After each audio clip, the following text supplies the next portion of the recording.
स्वाति सिंह जी। राधा वल्लभ सिंह।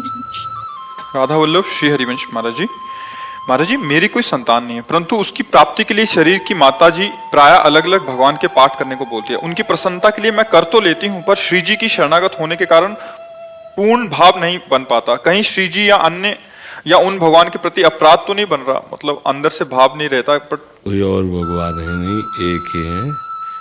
हाँ, उनको विविध नाम है, विविध रूप है, विविध आराधनाएं हैं। हमारी समझ में तो भक्ति के 3 स्वरूप हैं। एक है वैधि, एक है गौड़ी और एक है अनुरागात्मिका। वैधि भक्ति में शास्त्र विधान के अनुसार भक्ति की जाती है। गौड़ी भक्ति में भगवान की किसी एक नाम रूप की प्रधानता, ऐश्वर्य महिमा, भगवान ऐसे, भगवान ऐसे। और अनुरागात्मिका भक्ति में मेरे लाडले, जैसे अपने वृंदावन की उपासना, बांके बिहारी लाल, राधा वल्लभ। यहाँ भगवान नहीं बोलेंगे बांके बिहारी भगवान की जय, ऐसा नहीं बोला जाता। बांके बिहारी लाल की जय, राधा रमण लाल की जय, राधा वल्लभ लाल।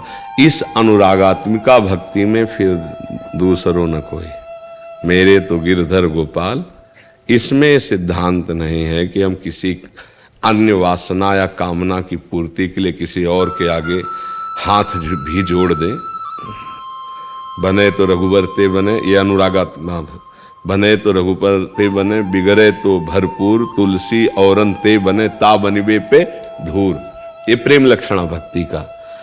अब अगर यहाँ कोई जुड़ता है तो समझना चाहिए कि ये प्रेम लक्षणा भक्ति का गढ़ है, ये वृंदावन। अच्छा, संतान आदि या सुख आदि, जैसे ना चाहने पर दुख अपने आप आ जाता है, ऐसे ही अगर योग है संतान का तो आप ना भी चाहो तो हो जाएगा। देखो ना कितने ऐसे लोग हैं, खाने की व्यवस्था नहीं, चाहते भी नहीं कि संतान हो, पर कई संतान हो जाती क्योंकि योग है। बहुत धन है, ऐश्वर्य है, वैभव है, पर योग नहीं है। पति पत्नी सुंदर हैं, सारी व्यवस्थाएं हैं, डॉक्टरी भी करवा चुके, सब व्यवस्था, पर योग नहीं है। तो योग ना होने पर फिर नहीं होगा। अब उसमें आप कोई पाठ करो, कोई ऐसा करो, कुछ ऐसा करो, फिर ना हो तो फिर आप उसमें भगवान पर अश्रद्धा करो, वो तुम्हारा अज्ञान होगा। अश्रद्धा से भगवान में कोई फर्क नहीं पड़ता है। श्रद्धा करोगे तो तुम्हारा मंगल हो जाएगा। अगर योग नहीं है तो कुछ भी किया जाए संतान नहीं हो सकती। जैसे श्रीमद् भागवत में कथा आती है कि आत्मदेव नाम के ब्राह्मण के पास खूब ऐश्वर्य संपत्ति सब थी, पत्नी थी जिनका नाम धुंधुली था। अब पति ने बहुत साधना की, दान पुण्य किया, बड़े विद्वान थे वो, तो सब अनुष्ठान किए, लेकिन संतान नहीं हुई। और हार करके इस बात में जल करके कि अब जाके जंगल में मैं आत्महत्या कर लूंगा, मेरे तो संतान है ही नहीं। तो जंगल में गए तो देखा सन्यासी जी आ रहे थे, तो उनके चरणों में गिर पड़े, रोए बहुत। भगवान मैं तो यहाँ शरीर ही छोड़ने आया था, क्यों चिंतित हो तुम? बोले संतान हमारे नहीं है। तो उनका मैं योग देख रहा हूं, तुम्हारे भाल में संतान की रेखा नहीं है। तो उनका महाराज अब हम तो जिएंगे नहीं अगर संतान नहीं मिला। तो उनका भाग्य में रेखा नहीं है संतान की, मान लो सुखी हो जाओगे। बोले नहीं महाराज हम तो उन्होंने तपोबल से एक फल प्रकट किया और दिया कि अगर अपनी पत्नी को खवा दोगे तो गर्भवती हो जाएगी, बढ़िया संतान होगी, पर तुम्हारे है नहीं भाग्य में संतान ही होगी। फल दे दिया।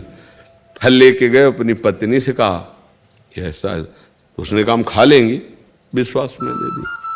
और उसने अपनी बहन को बुलाया और कहा कि हम तो कभी गर्भ धारण नहीं किया, तुम्हारे तो कई बच्चे हो गए, बड़ी पीड़ा होती होगी प्रसव के समय, 9 महीना पेट में धारण करना, फिर हम कुछ खा नहीं पाएंगे। और कई तरह की कल्पना करके अपनी बहन से कहा कि तुम एक काम करो, तुम गर्भवती हो, मैं नाटक करूंगी गर्भवती का, और जहां संतान हो तो मुझे दे देना और मैं तुम्हें पैसा दे दूंगी, और तुम ये अपने पति को कह देना कि संतान मर गए। ऐसे और परीक्षा के लिए इस फल को हम गाय को खवा देते हैं। तो गाय को वो फल खवा दिया। अब वो समय से जब उनकी बहन के लड़का हुआ तो वैसे ही नाटक पूरा हुआ, पैसा उधर चला गया उधर। अब ये हुआ कि आत्मदेव ब्राह्मण के पुत्र हुआ, बड़ी खुशी हो गई। अब उसने अपने पति से कहा कि पूर्व में संतान ना होने के कारण मेरे वक्षा स्थल में दूध नहीं है, मेरी बहन के लड़का हुआ तो वो पधार गया, तो अगर उसको हम सेवा के लिए बुला लें तो बढ़िया रहेगा। तो बुला लिया, वो बढ़िया बात बन गई क्योंकि बहन थी। वो इधर समय आने पर गाय के पुत्र हुआ तो कान भर गाय के, बड़ा ही तेजस्वी, क्योंकि ऋषि का फल। अब देखो भाग्य में पुत्र नहीं, ये तो नहीं हुआ ना। अब आत्मदेव को लग रहा है कि मेरे पुत्र हो गया। अब वो दुराचारी इतना बाल्यावस्था से खेलते हुए बालकों को कुएं में डाल दे, और जब जवान हुआ तो फिर पिटाई शुरू की अपने माँ की और पिता की, सबकी। और मार मार के एक बार तो इतना माँ को मारा कि वो प्राण त्यागने के लिए कुएं में गिरी और मर गए। बड़ा अत्याचार। ओ तब गोकर्ण जी से, वो बड़े शांत और शास्त्र ज्ञानी, आत्मदेव जी ने प्रार्थना, बेटा मेरा कल्याण कैसे होगा, मैं तो फंस गया पुत्र मोह में, और ये धूर्त ऐसा पुत्र पैदा हुआ। तो उनका पिताजी, भगवान का आश्रय लो, लोक धर्म का त्याग करो, संतों की समाज में बैठो तो तुम्हें पता चलेगा जीवन का लाभ क्या है। धर्मम भजस्व सततम त्यज लोक धर्मान, सेवन सदा साधु पुरुषं जहि काम तृष्णाम, अन्यस्य दोष गुण चिंतन मास मुक्त्वा, सेवा कथा रसमोह नितराम पिबत्तुम। ये उपदेश किया। वो गए और भगवान का चिंतन करते हुए उनका, अब ये घोर पापाचारी पाप करके फिर वैश्याओं के संग उनके प्रभाव से मरा भूत बना। तो उसी के लिए गोकर्ण जी ने भागवत की कथा कराई। तो नहीं हुआ ना पुत्र, सब पूरा नाटक रच दिया गया, लेकिन नहीं हुआ उनसे, क्योंकि भाग्य में नहीं था। हमें लगता है कि हम अपने इस बात को अंदर से जानते हुए कि हमारे भाग्य में यदि संतान होगी तो हो ही जाएगी, और नहीं है तो फिर नहीं होगी, ये पक्का है। तो होगी तो श्री जी से, प्रियालाल से, और अगर इनसे नहीं होगी तो फिर किसी से भी नहीं होगी। इतना तो समझना है कि हमारे श्यामा श्याम से यदि नहीं हुआ तो हैं तो सब इन्हीं की विभूतियां हैं, तो सब इन्हीं के स्वरूप, फिर किससे होगा। इसलिए हम अपनी अनन्यता, अपनी भक्ति, अपने आराध्य, ऐसा तो। और फिर अगर अभी अनन्यता नहीं आई है, भक्ति गौड़ी है, और आपका मन कहीं किसी देवता की आराधना करता है, तो कोई पाप है नहीं, वहां भी समझ लीजिए कि ये भी भगवान की विभूतियां ही तो हैं। पर हमें लगता है यदि प्रभु श्री कृष्ण से, प्रियाजू से नहीं बना तो किससे बनने वाला है? सब तो इन्हीं के अंश हैं, इनसे नहीं बना तो किससे? देख लेना चाहिए, किसका प्रश्न है?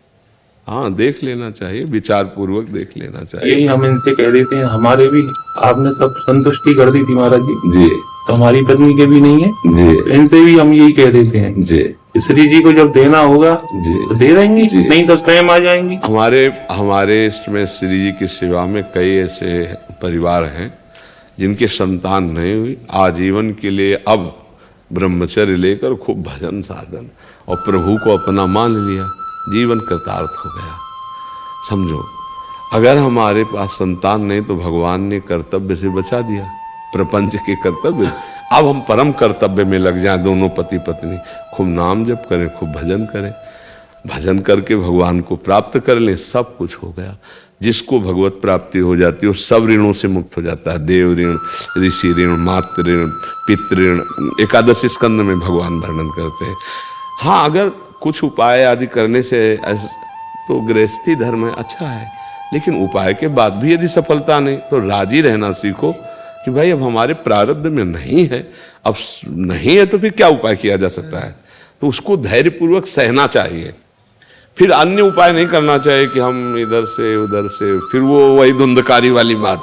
हाँ, उसमें क्या होगा कि जैसे आपकी संतान है तो आपके अंश से पैदा है, आपका स्वभाव, माता पिता का रूप और स्वभाव जाता है पुत्र के ऊपर, पहचाना नहीं जाता। तुम उनके लड़के हो क्या?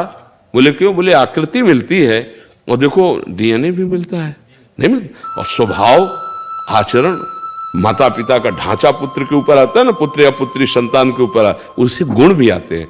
अब वो कहाँ से प्रकट हुआ, उसके क्या संस्कार हैं, उसके क्या गुण हैं, वो आएगा तो धुंधकारी जैसे बहन का लड़का है, आतंक मचा दिया, क्या क्या लीलाएं। तो हमें लगता है कि हमारे भाग में पुत्र सुख नहीं बधा है, तो नहीं बधा है।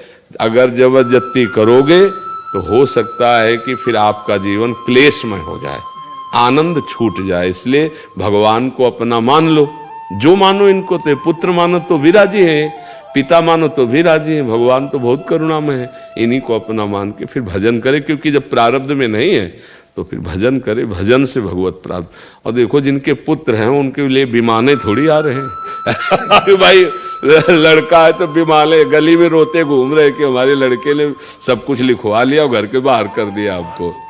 आए बहुत से लोग तो महान दुखी हैं। हाँ तो संतान से दुखी। हाँ तो इसीलिए नाम जप करो। अच्छा, संतान हुई, कुमार्गामी हुई, जेल गई, पूरा जीवन जलता है माता पिता, क्या पूरा माता पिता जीवन भर जल। कितने ऐसे वृद्ध लोग हमें मिले जो अच्छे ऐश्वर्यवान थे, उनके पुत्रों ने पैर छू छू करके सब अपने अंदर में कर लिया और जो धक्का मार के बाहर निकाल दिया, रोते घूम रहे।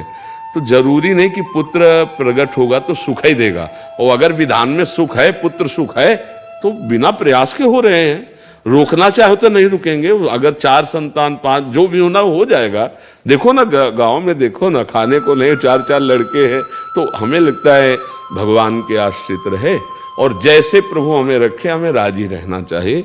इधर उधर ज्यादा परेशान नहीं होना चाहिए, नहीं उसमें धोखा भी हो सकता है, जीवन अशांत भी हो सकता है।